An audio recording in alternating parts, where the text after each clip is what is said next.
Hi, it's amazing to be here. There's three of me, right? Lucky you.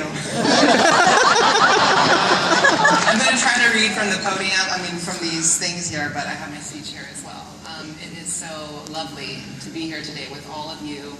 I want to especially thank Out and Equal for ensuring that I had a space to share my story. So I'm very grateful to all of you. And it's an honor to be able to be here. I'm a writer, as Renee said, and I wholeheartedly believe in the power of storytelling to enact personal and political change. I believe that each of our personal experiences can serve as what I like to call the roots of our public podiums, enabling us to speak unspoken truths, connect with one another, and ultimately move forward towards progress and justice together. Many of us in this room, myself included, have chosen at one point or another in our lives to hide who we really are because of the threat of exile, rejection, or violence. Yeah. I admit to having been silent about my identities and my truth for a while. And today, I'm very proud that I've moved past that silence. And I stand here in front of all of you amazing people and advocates as a visible, proud, trans woman of color. Each time that I state my identity, it's never casual for me because I understand that anytime I enter a space and unapologetically link my womanhood and my color and my transness and my many multiplicities together, that there's power in that.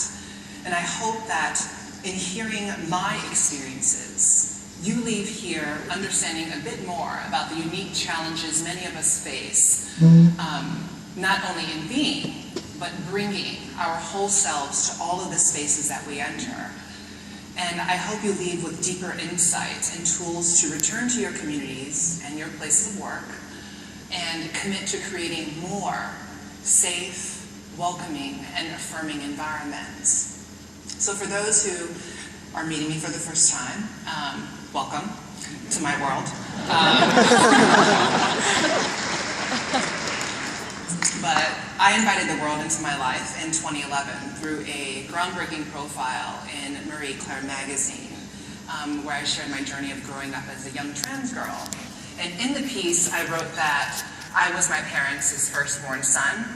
I was the middle of 5 children growing up in a low-income neighborhood called Kalihi in Honolulu, Hawaii.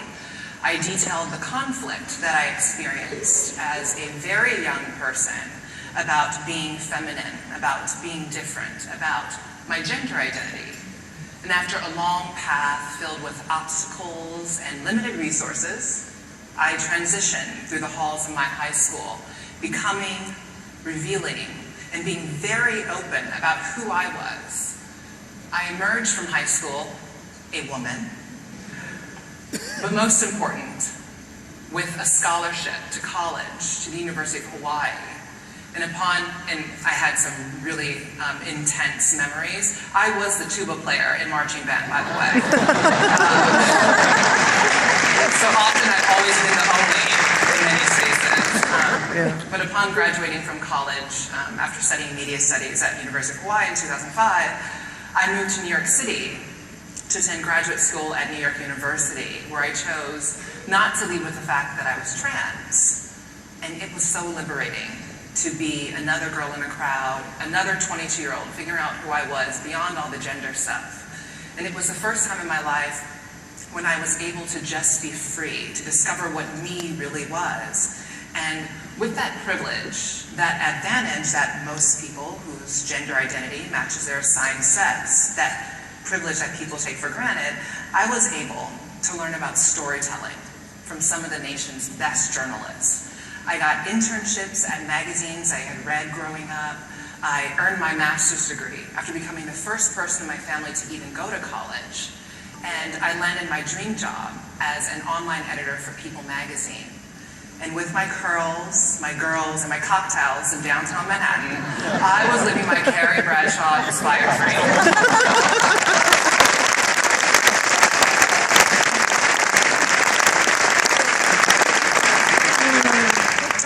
and during my time at People.com, I learned all that I know about journalism, about storytelling, about social media from my years at Time Inc. And I used those tools when I stepped forward at age 27 with my own story in Marie Claire. And that magazine profile changed the trajectory of my life.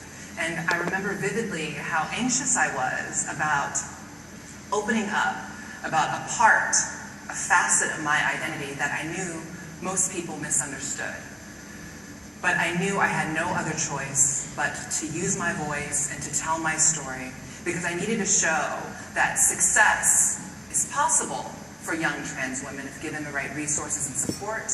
And two, to show that trans women are women and trans people are exactly who they say they are, no matter what media and our culture may have led you to believe.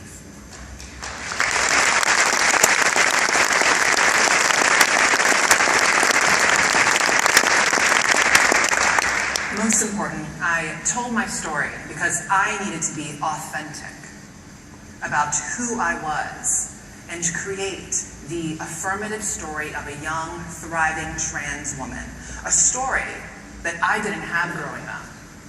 And honestly, upon entering and opening up to the world, I was terrified. I knew that people would judge me because young women like myself are deemed illegitimate and unnatural. Most are grappling with not having a home or health care, are pushed out of schools, don't have access to an education, and in that rare instance when we can find employment, they can still be legally fired in 33 states because of who they are. And because of these lack of non-discrimination protections, young trans women, specifically those from low-income or people of color communities, are often unable to support themselves without turning to the streets, which makes them all the more vulnerable to criminalization, further marginalization, and violence. And it was for these girls that I told my story. And I spoke up to show the world that we are capable of so much more. And regardless of my intentions, there was great risk in being so public about my identity, especially at work where I worried about my career being stalled after 5 years of service and sacrifice. Like I had to interview a few hot mess celebrities. That was like a lot of work. I caught myself, I was like, service and sacrifice. I was like, I worked at People.com. Okay. Bring it down a notch.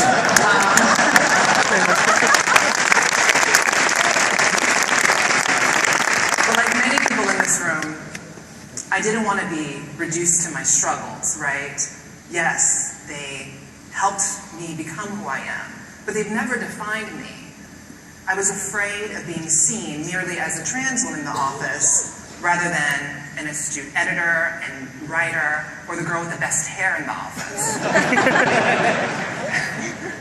But my boyfriend told me that one would work, so I did it. But I soon realized that how people saw me had nothing to do with me. It had to do with them and their perceptions.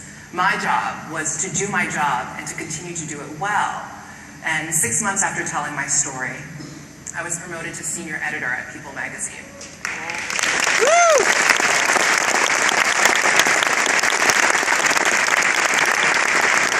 Becoming part of senior management at one of the most respected brands in publishing. And rarely have I spoken about my experiences at People, and I often hear others citing me as a remarkable example of trans inclusivity in corporate America. But I must make something clear. My experience, my work experience, is not typical of most trans employees.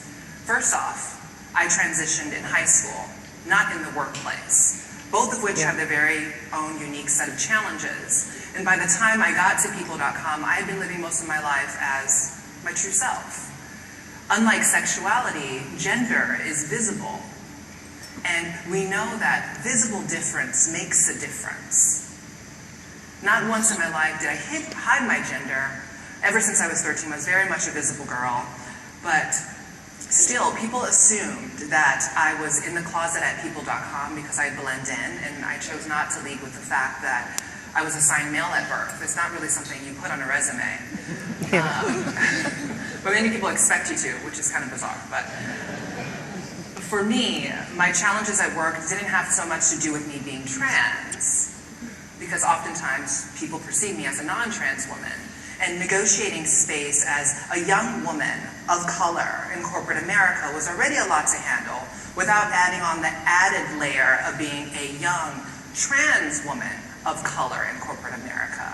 And what I found from my experiences is that most companies love to laud themselves about being inclusive of employees with single identities. They laud themselves, they talk about diversity, and they often are talking about single identity focused people, right? Not those who embody multi-layered identities. And many companies pride themselves on being champions of diverse, inclusive environments, when in actuality, if you dig a little deeper, it turns out to be kind of lip service. Inclusivity is not a badge that we get to place on our websites to attract talent. It's a continual journey of education, intention, and action. Many trans people face verbal harassment and hostility from coworkers who most likely have never met a trans person in their lives. And dealing with that burden of having to educate their coworkers and employees can be a lot to handle in the midst of also going through some life changes, right? And I've noticed the ignorance of some very well-meaning people who ask the most ridiculous questions to coworkers. I've heard these stories about their gender or their genitals. The same kind of questions that if you asked to someone who is not trans would be grounds for reprimand, right? And coupled with a lack of bathroom accommodations, lack of trans-inclusive healthcare benefits, and lack of career advancement and promotion, in addition to the pervasive idea and stigma that trans people are unfit for life or work, it's no surprise that trans populations tend to be an overwhelmingly underemployed population. So how do we foster inclusive workplaces that are affirming of all kinds of people, right? Trans or non-trans? We can begin by asking ourselves these 5 questions. Is gender identity explicitly included in your company's non-discrimination and non-harassment policies? 2, does your company offer trans-inclusive healthcare coverage? 3, does everyone, regardless of their gender identity, have access to the restroom? 4, does your LGBT affinity group discuss sexual orientation and gender identity? These groups have the potential to be safe spaces and havens of support for trans employees who are often the only in the workplace and in need of allies. And 5, is someone on staff, or maybe even a consultant that you can get through out in Equal, attuned to the unique challenges of the transition process, from name and medical coverage changes to confidentiality and record keeping. This person is essential in ensuring that employees and management have a destination for resources, training, and support.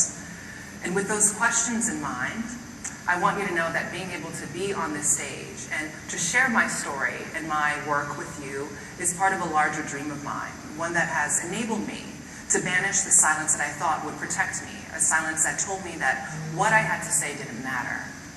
And I've since conquered that silence and told my story through my writing and my media work, and my book coming out next year, Redefining Realness, the first memoir from yeah, you gotta plug that,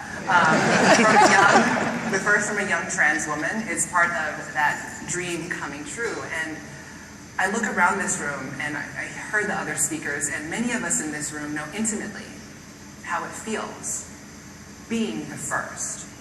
There's great accomplishment and distinction in earning that.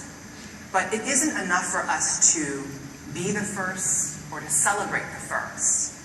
True progress towards a more just world comes when the firsts are no longer the only or the last.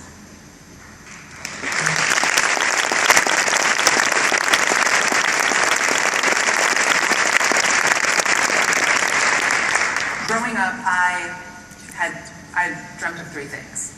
I wanted to be a writer, to live in New York City, and to be unapologetically myself. Standing here, I know these dreams have been realized.